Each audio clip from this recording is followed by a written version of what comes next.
इस वक्त हरियाणा के हिसार ज़िले के एक ऐसे चर्च में हम आए हुए हैं जो सबसे पुराना चर्च माना जाता है।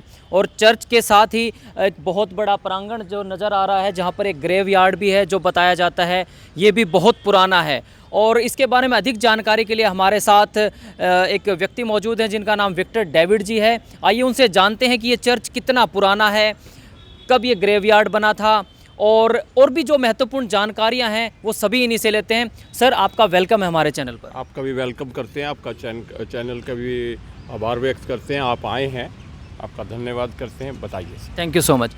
सर, हमें इस चर्च के बारे में बताइए। ये one of the oldest church in Hisar city है, या हरियाणा या भारत में ही सबसे पुराना है? इसके थोड़े इतिहास के बारे में बताएं, क्योंकि व्यूअर्स जानना चाहते हैं। ये चर्च हिसार के बीचों बीच में है, मटका चौक के पास। इसके बारे में थोड़ा सा ब्रीफ में आप बताएं हमारी पब्लिक को। मैं बताता हूँ आपको। ये चर्च 31 दिसंबर 1865 को बन के तैयार हुआ है। ये सेंट थॉमस चर्च है हिसार जी। इसके नाम से है। ये सेंट थॉमस जो नाम है ये प्रभु यीशु मसीह का चेला है। हाँ जी। तो उस चेले में से एक चेले हैं, उनके नाम पे ये चर्च बना है। और ये बहुत पुराना है। ये स्ट्रक्चर 1865 का है। 1865 का ये स्ट्रक्चर बना हुआ है। ओके, कुछ इसके अंदर ऐसी बातें हमें बताई गई कि जो सामान, जो मटेरियल अंदर लगा हुआ वो एज इट इज़ 1865 का है, आज तक उसको चेंज नहीं किया गया है। बिल्कुल नहीं है, ये पुराना है बिल्कुल। यही दरवाजे हैं, वही पुराने दरवाजे हैं। क्या बात है गाइस, एक बार आप देख लीजिए। ये जो दरवाजे हैं, जो डोर्स हैं, ये उसी समय के हैं जब ये बना था, ब्रिटिश राज था जब से बना हुआ है। ऐसे ही डोर हैं, ये पुराने डोर हैं, ये बेंचेस हैं पुरानी। तो ये सब पुरानी चीज़ें हैं। चेयर्स कुछ नई हैं, कुछ नहीं है। हाँ, कुछ नई हैं। ये पुरानी बेंचेस हैं। दोस्तों, आप बेंचेस देखिए, और ये आप इनका डिज़ाइन और शेप देखिए। ये तब के ही हैं जब यहाँ पर रखे गए थे 1865 के अराउंड। 1865 के अंदर बना, जब से ऐसी है, मेंटेन कर रखा है जब से। और ऐसी छत है लकड़ी की, आप देखिएगा। बिल्कुल छत लकड़ी मैं चाहूँगा आप दिखाएं। छत देखिए किस तरह से डिज़ाइन किया गया है, और जो वुड इस्तेमाल किया गया है उसी समय का वुड है ये। और ऐसा बताते हैं कि इसमें कुछ भी बदलाव नहीं किया गया है। दीवारें वैसी हैं, विंडोज़ भी वैसी हैं, ग्लास चेंज करे हुए हैं। और वेदी वैसे ही है, लकड़ी की वेदी है। और वैसा ही बहुत है। पुरानी चीज़ें मेंटेन बहुत अच्छी तरह से कर रखा है, बहुत अच्छे से मेंटेन कर रखा है। पंखे तो नए हैं और कुछ चीज़ें नई हैं, बाकी बहुत ज़्यादा चीज़ें पुरानी हैं जी।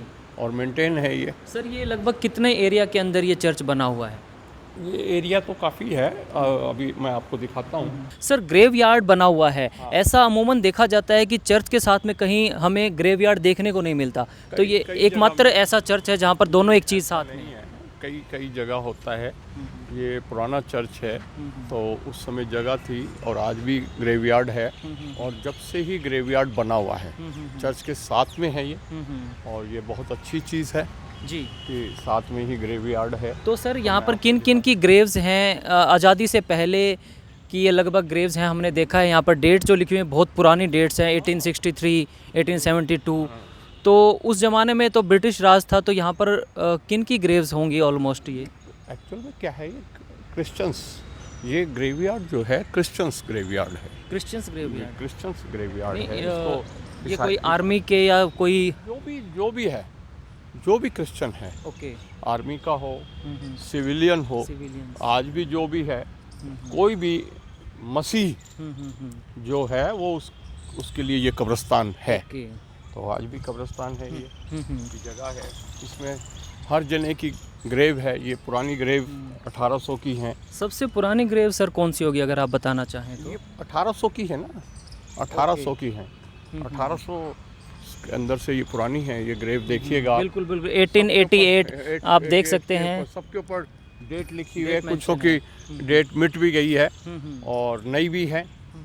जो अभी बिल्कुल नई है वो भी है इसके अंदर। ओके। और बच्चों की है, जैसे जो छोटी वाली बच्चों की है। तो सभी चीज़ है यहाँ पर, मेंटेन है। इसको सर मेंटेन करने का कौन रखता है? मेंटेन हम सब करते रहते हैं, आप सभी करते हैं। सेवा हमारे लगे रहते हैं। कोई अपनी सेवा दे देता है, कोई मजदूर लगा के करवाते हैं। बिल्कुल मेंटेन है आज। तो बहुत अच्छी तरह से मेंटेन है, चल रहा है सारा सब अगर मैं अच्छा। बात करूं फेस्टिवल की, तो क्रिश्चियन आप लोग जो फेस्टिवल मनाते हैं, क्रिसमस डे होता है सर, हाँ जी। 25 दिसंबर को, हाँ जी। तो उस समय किस प्रकार से यहाँ पर ऑर्गेनाइजेशन किया जाता है, क्या क्या प्रोग्राम्स होते हैं? मैं बताता जी हूँ।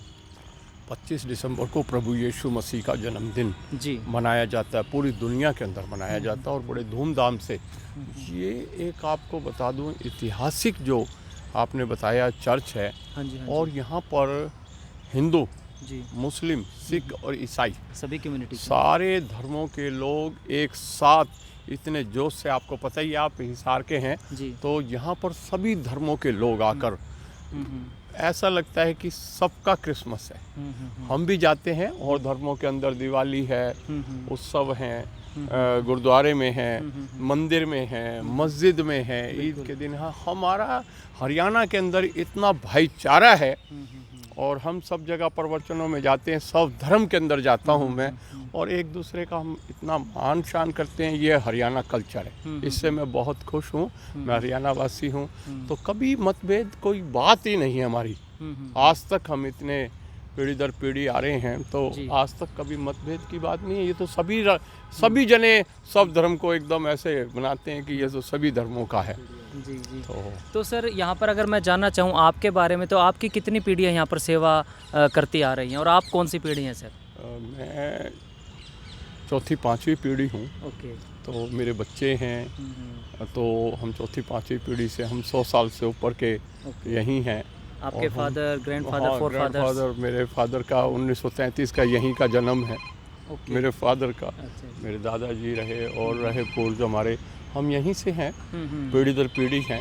सर एक ग्रेव नज़र आ रही है हमें, जिसको थोड़ा सा अलग तरह से डिज़ाइन किया गया है और लगता है छोटे बच्चे की। इसके बारे में थोड़ा सा अगर इसकी हिस्ट्री बताएं मैं हमें। बताता हूँ आपको। ये 1872 की है और इस पे सारा लिखा हुआ है। ये 6 महीने के बच्चा है और पंजाब के ये बड़े ऑफिसर हैं, जब ईस्ट पंजाब होता था हाँ जी हाँ तो जी। उस समय के हैं। इसके ऊपर सारा कुछ लिखा है। बिफोर पार्टीशन जब सब एक था। हाँ, जब सब कुछ एक था तो उस समय की है ये, और उन्होंने बड़े प्यार से इसको बनाई है। जब से आज तक एज इट इज़ है ये। देखिए ऐसा ही है और बहुत मेंटेन है। बहुत वही मैं देख रहा हूँ, इसका जो पत्थर है आज तक वो एज इट इज़ मेंटेन है। आप देख सकते हैं छोटे छोटे पिलर्स लगा रखे हैं। और let me read this. Athelstan Mayo Lepel son of Robert Henry Davies, lieutenant governor Punjab. जो ग्रेव्स हैं उनके ऊपर जो डिज़ाइन है वो भी सब अलग अलग हैं, तो उसके पीछे क्या रीज़न रहता था? जैसे वहाँ पर कटिंग में जो नज़र आ रहा है, पिलर कट करके है, उनके बारे में थोड़ा बताएं। और जो ये क्या किस तरह से कुछ जो इसका डेकोरम रहता है वो कितना रहता है, थोड़ा इसके बारे में थोड़ा बताता हूँ इफ़ यू वांट टू आपको। शेयर। जब हम ग्रेव बनाते हैं, ग्रेव जब हम बनाते हैं तो उसका 3 बाई 6.5 फुट का लंबाई रखते हैं, ओके। बड़े इंसान की तरह से। तो उस तरफ से बनाते हैं और जो हमारा क्रॉस का सिंबल है वो लगाया जाता है। कई तरह के स्टैंड में बनाया गया है, उसको फ़ोटो के लिए बनाया गया है। तो इसके ऊपर सब कुछ लिखा है। तहसीलदार साहब की है, ओके। ये ऑफिसर हैं। तो JD Jefferies 1863 at the age of 65 and 41 years a resident of this station। तो अलग अलग डिज़ाइन है, कुछ बच्चों की है, छोटों की, तो अलग अलग तरह से बनाई हुई है। ऐसा कुछ भी नहीं है कि ऐसा कोई परमानेंट का जैसे कि ऐसा वो बनाया है। ओके। अगर मैं बात करूं चर्च की, तो कितने दूर दूर से लोग यहाँ पर प्रे करने आते हैं?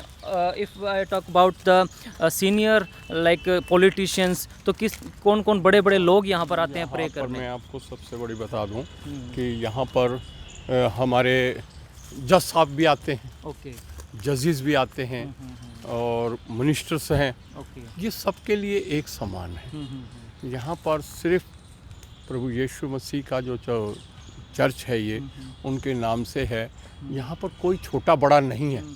जैसे आपने पूछा कि कोई बड़ा या छोटा, यहाँ तो सभी समान है। सभी समान। कोई भी, चाहे वो एक सिंपल आदमी हो मेरी तरह हो, या कोई बहुत बड़ा पॉलिटिशियन हो, तो कोई बहुत बड़े हमारे जज साहब, सब एक बड़े सर झुका के और मान के साथ आते हैं और सर झुका के हाथ जोड़ के अपनी फरियाद करते हैं मालिक से। हम भी ऐसे ही और धार्मिक जगहों में जाते हैं, सर झुका के जाते हैं मर्यादाओं से। एक और मैं क्वेश्चन आ रहा है माइंड में, वहाँ पर एक बोर्ड के ऊपर 3 अलग अलग टाइमिंग्स लिखी हुई हैं, नॉर्थ इंडिया, मेथोडिस्ट, उनके बारे में थोड़ा बताएं लोगों को, उसका क्या टाइमिंग का क्या सिस्टम रहता है? मैं प्रे बताता करने हूँ। का। ये ट्रस्ट है, ये हमारे चर्च के जो लिखे हुए हैं, सेंट थॉमस चर्च लिखा है, सेंट थॉमस अपना चर्च है दूसरा, और लिखे, ये एक सोसाइटीज़ है, सोसाइटीज़ है जिनको संगठन बोलते हैं हम, संगठन छोटे बना लेते हैं, तो वो उस टाइप से लिखा हुआ है। तो सब प्रभु यीशु मसीह के फॉलोवर हैं, सब प्रभु यीशु मसीह की प्रेयर करते हैं, उसी को प्रभु को मान के सभी यहाँ पर करते हैं प्रेयर। हमारे व्यूवर्स को थोड़ा सा बताना चाहेंगे कि जो गॉड जीसस थे, उनकी मदर थी मरियम, उनके बारे में थोड़ा सा आप बताना चाहें कि शुरुआत कैसे हुई थी इस रिलीजन की, और थोड़ा सा जीसस के बारे में बताएं, उनको उनके बारे में बताएं, उनकी जीवनी कैसी रही थी, ताकि लोगों को पता चले, अवेयर हों इसके बारे में भी। मैं आपको बताता हूँ, प्रभु यीशु मसीह का जन्म 2023 वर्ष पहले हुआ, और एक कुंवारी मरियम नाम जो महिला को चुना प्रभु ने, जी, उस कुंवारी से जन्म लिया पवित्र आत्मा के थ्रू। कोई प्रोसेस इंसान का नहीं, मेल फीमेल जैसे वो नहीं, ओनली सिंगल लड़की, दैट वाज नॉट बायोलॉजिकल ना। तो ये पवित्र आत्मा के थ्रू प्रभु यीशु ने मसीह ने बताया कि एक इंसान की तरह वो आए और इस धरती पर रहे, और एक इंसान की तरह उन्होंने जीवन को जिया, उन्होंने दुख सहे, उन्होंने इतनी दुख सही इंसान के लिए कि क्रूस पे चढ़े। ये एक प्रोसेस था, ये एक प्रोसेस था पूरा, ये एकदम बिल्कुल रिटर्न में है कि कैसे उन्होंने जन्म लिया, उन्होंने किस तरह प्रभु यीशु मसीह ने सूली पर चढ़ाए गए। तीसरे दिन में चढ़े थे सर? थोड़ा वो 33 साल के अंदर, उनकी खुद की उम्र 33 साल, 33 साल उनकी उम्र रही है। तो 33.5 साल धरती पर रहे वो, और उन्होंने अपने प्राण दिए। प्राण देने के बाद तीसरे दिन गुड फ्राइडे को क्रूस पर चढ़ाए गए। गुड फ्राइडे जो किसको बोलते हैं सर? क्रूस जो आपको क्रॉस दिख रहा है, क्रॉस। तो उस समय सूली पर उनको चढ़ाया गया। उनका लास्ट मैसेज क्या था पब्लिक को? सूली पे चढ़ने से पहले वो क्या संदेश डिलीवर करना चाहते थे? ये लास्ट में उनको मैसेज दिया, और बड़ा दुखदाई मैसेज था वो, कि इन्हें माफ़ करना, कि ये नहीं जानते कि मेरे साथ क्या कर रहे हैं, क्योंकि वो खुद इंसान जो बन के आए थे, और उन्होंने माफ़ करना हमें सिखाया है। पब्लिक को कहा कि माफ़ करना, तो पब्लिक को माफ़ किया, उन्होंने माफ़ किया कि लोगों ने उनके संग बहुत अत्याचार भी करे, और बहुत होता है कि लोगों को नहीं मालूम था। उन्होंने माफ़ करना, प्रेम करना सिखाया, कि हम एक दूसरे से प्रेम करें। ये आज बहुत कम लोगों में हो रहा है, और यही कमी से हम आपस में बात विचारों में हो जाता है। और माफ़ करना और प्रेम करना ये जीवन का उनका एक उद्देश्य था, और उन्होंने प्यार किया सबसे, और पूरी दुनिया से प्यार किया। कोई एक वो नहीं है कि कौन से रिलीजन से किया, वो पूरी दुनिया के लिए आए। प्रभु यीशु मसीह पूरी दुनिया के लिए आए हैं, और पूरी दुनिया से प्यार किया। हम यही करते हैं, इंसान को इंसान से प्यार करना सीखें। ये तो हो गया जो प्रभु यीशु ने जो मैसेज दिया पब्लिक को। अगर मैं बात करूं अभी करंट की, यानी सिचुएशन की, तो यहाँ पर जहाँ हम खड़े हैं, यहाँ भी बड़ी एक अलग तरह की वाइब्रेशंस आ रही हैं, लाइक बहुत शांति है, एकदम शांत वातावरण है। तो इसके पीछे का क्या कारण है? ट्रैफिक भी यहाँ पर सुनाई नहीं देता। मैंने पहले भी बताया, जब मैं हर धर्मों में ये चीज़ मैंने नोट करी है, आपने यहाँ बताई, मैं शमशान भी जाता हूँ, वहाँ हमारी फीलिंग अलग ही हो जाती है। थोड़ी देर के लिए हम वहाँ पर सारी दुनियादारी को, अपने विचारों को भूल जाते हैं, और कानों के हाथ लगाते हैं। ये भी वही जगह है, ग्रेवयार्ड कहते हैं हम, कई बार कब्रिस्तान कहते हैं, कभी बार शमशान कहते हैं। ये सब वही जगहें हैं। जब हम वहाँ जाते हैं तो सब दुनियादारी को भूल जाते हैं, कि मैल निकल जाता है, हमने भी ऐसे ही जाना है। तो वो विचार और शांति और वाइब्रेशन सब दूर होके एकदम सोचते हैं कि हम किसी के संग गलत ना करें। बिल्कुल ये जगहें इसीलिए बनी हैं, इसीलिए बने। सभी चर्चेज, मंदिर, गुरुद्वारे, मस्जिद इसीलिए बने। और मेरा यही मैसेज है, सब इंसानों को इनको समझना चाहिए। ये बड़ी पवित्र जगहें हैं। जब आप यहाँ पे आए हैं, आपको ये महसूस हुआ। हम भी जब जाते हैं कहीं और जगह शमशान में, तो हम भी माफ़ करना भाई, और थोड़ी देर के बाद वहाँ से जब निकल जाते हैं तो वही दुनिया में घूम जाते हैं। दुनिया में घूम ये नहीं होना चाहिए, वही मटेरियलिस्टिक वर्ल्ड में हम चले जाते हैं। सो एट द एंड अब हिसार की पब्लिक को आप क्या मैसेज देना चाहते हैं, और थोड़ा सा चर्च के बारे में एक लास्ट संदेश और दे दें, फिर वीडियो को एंड करते हैं सर। मैं हिसार की जनता को क्या मैसेज दूं? हिसार की जनता हमें मैसेज देती है। इस चर्च के अंदर मैं बता रहा हूँ, आप 25 दिसंबर को, हम तो बहुत कम हैं, क्रिश्चियन लोग बहुत कम हैं, माइनॉरिटी के अल्पसंख्यक लोग हैं, थोड़े को जिनको बोलते हैं, पूरा हिसार और आसपास से कोई ऐसे धर्म का, 36 बिरादरी का कोई इंसान नहीं होता, जेंट्री से लेके युवाओं से लेके बाकायदा 2-2 घंटे लाइन में लग के, तो मैं इसको मैसेज क्या बताऊं आपको, वो हमें मैसेज दे रहे हैं, वो हमें मैसेज दे रहे हैं कि प्यार का मैसेज हमें इतना उत्साह है कि सभी धर्म लोग इस त्यौहार को बनाते हैं। थैंक यू सो मच हमारे सारे सवालों का जवाब देने के लिए सर, आपका बहुत बहुत धन्यवाद। और गाइज़, अगर आपको ये वीडियो पसंद आई हो तो ज़रूर इसको लाइक करें और शेयर करें। और मैं चाहूँगा कि जो जो लोग अपने सुझाव देना चाहते हैं, सजेशन देना चाहते हैं, कुछ बात बताना चाहते हैं, तो कमेंट बॉक्स आपके लिए, कमेंट के माध्यम से कोई भी बात आप रख सकते हैं, या कोई सवाल हमसे रह गया हो तो हम फिर कवर करने आ जाएंगे। आप अपने कीमती सुझाव दे सकते हैं। धन्यवाद ये वीडियो देखने के लिए। मैं मोहित कुमार आपसे लेता हूँ इजाज़त। धन्यवाद।